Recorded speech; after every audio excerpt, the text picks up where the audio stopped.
So in this talk, we're going to be looking at this book, Wired to Create, actually this talk and the next one. And you're reading a chapter from this this week, and you can see how dog-eared that book is. A really interesting book. Like most of the books we're reading little bits from, totally recommend this book. But it basically is, how do we wire our brain so that it's more creative? So I think that'll be a great topic for today.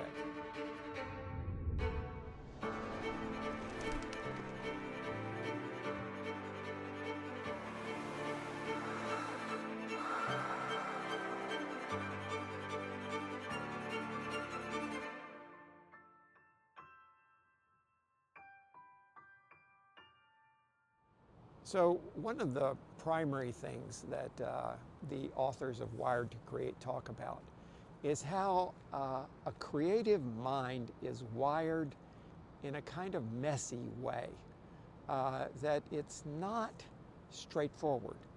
And this is something we're going to be talking about in a number of different ways in the next few talks. But the kind of complexity of a brain that is wired to create. It maybe is just that you don't think so focused, you don't think so linear. And interestingly enough, our whole educational system, and to some extent university education, is meant to kind of clean up your thinking, make it more rigorous, make it more disciplined, make it more logical. And I'm a big believer in that, man. I'm all over good, clear thinking. But the point they make in this book is that sometimes you need a little bit of messiness in your brain to really do creative work. So let me give you a couple of examples of how that might work. We're sitting here right by the pharmacy building here. And I used to have a friend many years ago who taught in pharmacy. And he was a scientist. And what he did was he did research and made new drugs, and he was really good at it.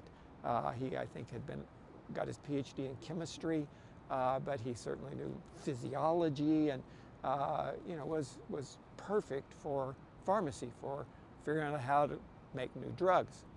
So he had this big grant where he was making drugs for heart health. And he was a real expert in the physiology of the heart and how the heart worked, and so that was really his area of expertise. And of course, we're taught to focus and to really, figure out how to make our brains concentrate and get depth in a certain area. And he was good at that. But just because I knew him more on a personal level, that's kind of not the kind of brain this guy had. He was funny, he was a jokester, he was a Brit, so he just had this wry sense of humor, but also he was interested in everything. And so even though he was focused on his particular area, his brain was a little messy, and he kept sort of diverting over to other kinds of things. So in his research, he's trying to develop this heart drug, and he's doing pretty well at it. He got a big grant, specifically to do this, but it is not panning out the way he really hoped it would pan out. And he's testing it on mice, and he's really, he's in the dumps a little bit, because this is not performing the way they hoped it would in the initial trials. But one thing he's noticing, because he has this messy brain, and because he's observing all kinds of things besides the focus stuff he's concentrating on observing, he's noticing that the immune system and some other aspects of these rats' health is interesting. And he notices that there's a kind of reduced gene mutation among these rats that are taking his heart drug. So he's kind of off on a different tack here. And he starts kind of pursuing that and testing that a little bit more. And he's beginning to think, maybe this has potential as a cancer drug, not as a heart drug like we were designing it for. And so he starts refocusing his effort. His whole grant is about heart health. Now he's really pursuing it as a cancer drug. Turns out, long story short, it was enormously successful as a cancer drug. He then got recruited away to a big cancer research center and left UT and became a big dog in cancer research and getting drugs that would help fight cancer. This is because he had a messy mind, because he didn't just have a kind of narrow vision of where he was going. And the really creative work that he did was a result of the ability to change directions, to shift, to move, to refocus. And that required a little more messy mind.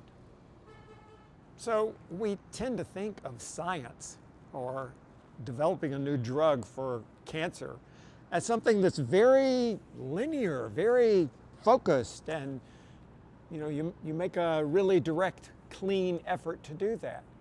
But I would say in a lot of fields of science, this kind of messy brain has some real applicability. I often do a lecture in this class. I'm not going to do it this semester, but a lecture on Guglielmo Marconi, who invented wireless communication.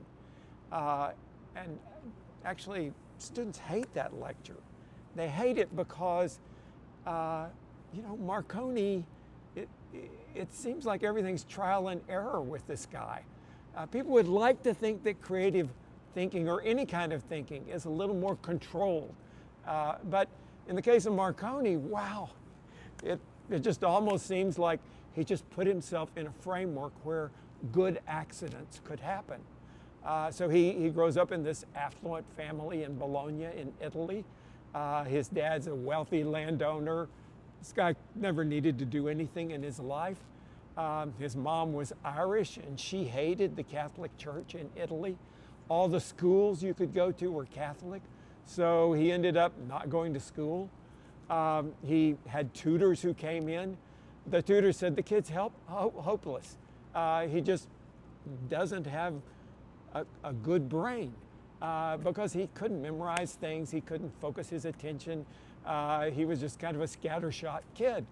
So his parents just said, well, he didn't ever need to make a living, so fine. And he just didn't get an education.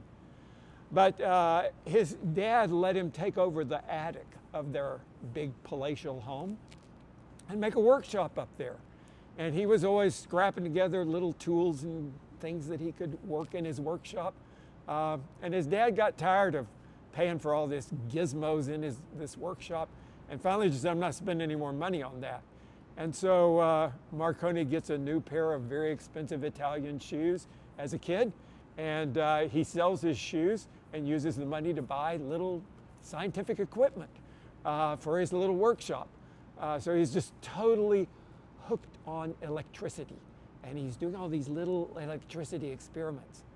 And then, he gets to be 18, 19 years old, and he reads this obituary for Heinrich Hertz, who was this physicist. And Heinrich Hertz had kind of discovered electromagnetic waves.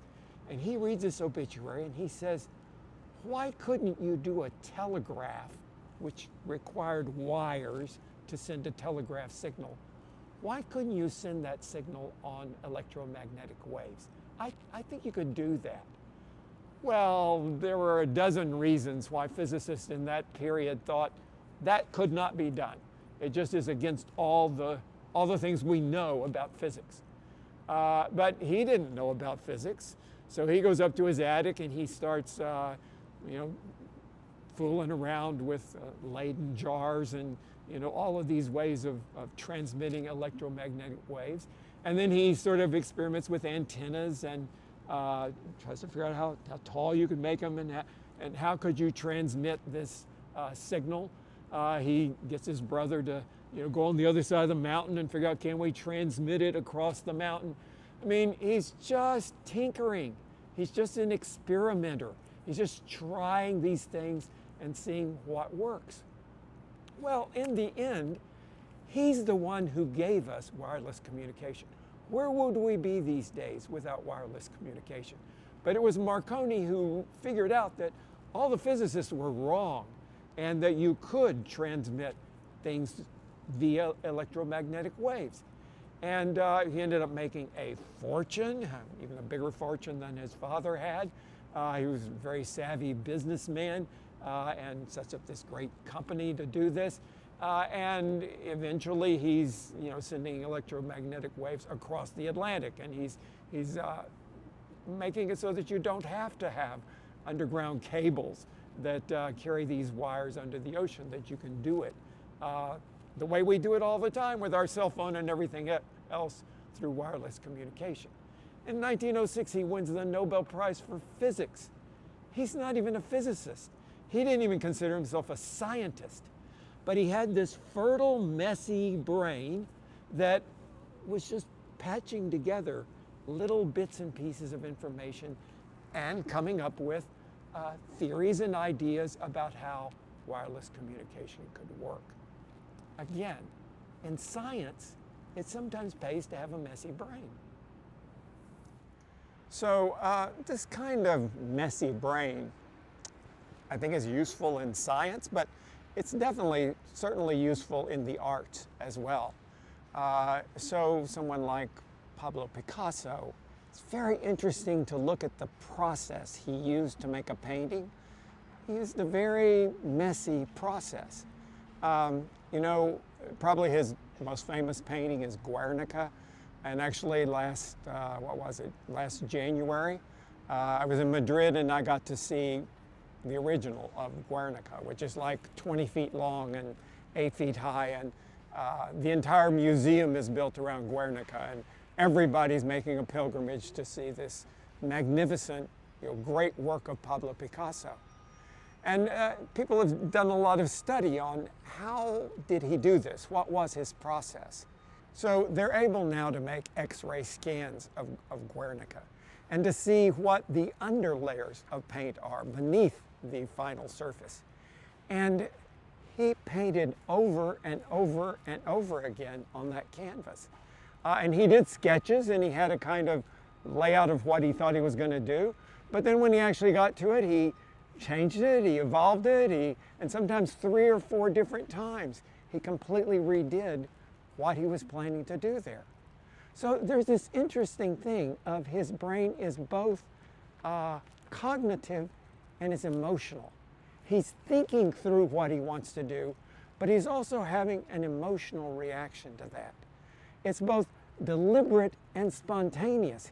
He's mapping out deliberately where I'm going, but then he's also able to, on the fly, able to change where he's going and to make a different direction happen.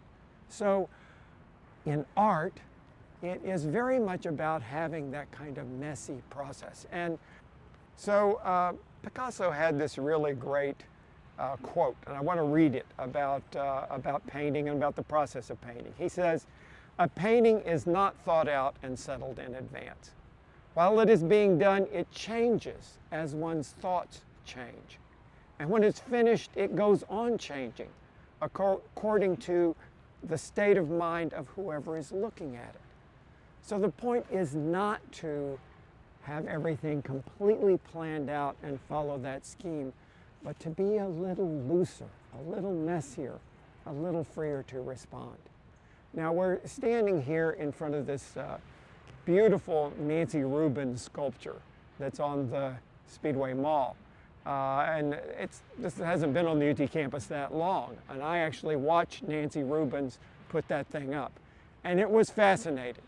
So Nancy Rubin's in exactly that way. She had an idea of how that sculpture was going to work. She did a kind of rough sketch of how it would cantilever over Speedway Mall and kind of arch out toward the engineering buildings over here. She wanted it very much to connect the science part of the campus with the engineering part of the campus. She had all these crazy-ass canoes that she had brought in that really they're junk. She gets them in junkyards, these reject canoes.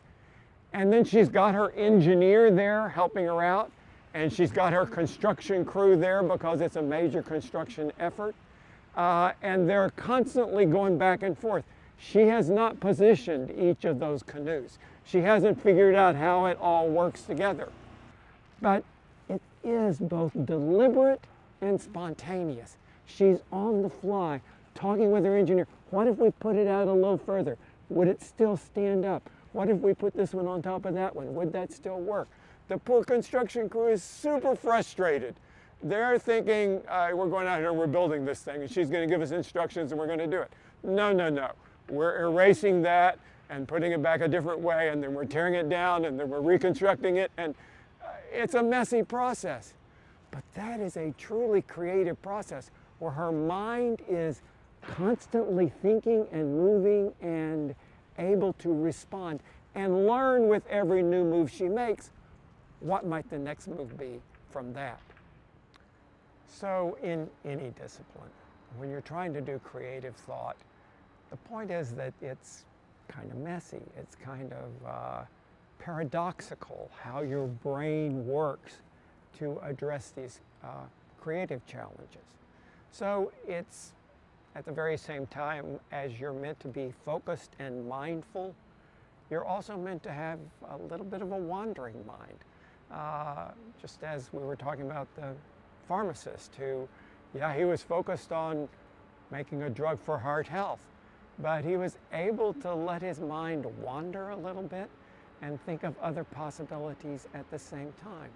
So how can you be mindful and at the same time let your mind wander a little bit? It also is very much about solitude and collaboration. The creative process is richer and better when you can brainstorm with other people and when you can have that kind of collaborative work. Collaboration can be such a rich and wonderful thing in creative thought. You're brainstorming, you're getting lots of ideas, you're cross-pollinating. Collaboration is great, but also you need solitude. You need that introspection, you need that reflection, that kind of deep solitary thinking. So it is paradoxically both about collaboration and about solitude. It's also sometimes about play and about lightheartedness and about not taking things too seriously. And then it's also very much about serious as a heart attack. I mean, really deep, serious, concentrated kind of work, but at the same time, kind of playful, lighthearted work. That's just a natural part of the creative process. It also is very much a combination of reason and logic and thoughtfulness, but also at the same time intuition and emotion and a completely different way of using your brain. So how can you at the same time be logical and also be very intuitive? Those are both critically important in creative problem solving. Also, there is a kind of vulnerability and openness that is important in creative problem solving. Being free to react to a lot of different things. But also it's important that there's a sensitivity, so that there's a deep caring and investment in something. And so how can you be both vulnerable and hurt sometimes because you care so much about that? So there are all these paradoxes that are just inherent in the creative act. And the point of this talk is really to let you think of your brain as this very, very complex and divergent instrument. And to really be a creative person, you need to be exercising all parts of that instrument and using it to its very fullest. So think about that a little bit, and we'll be talking about that more in our check-in. See you.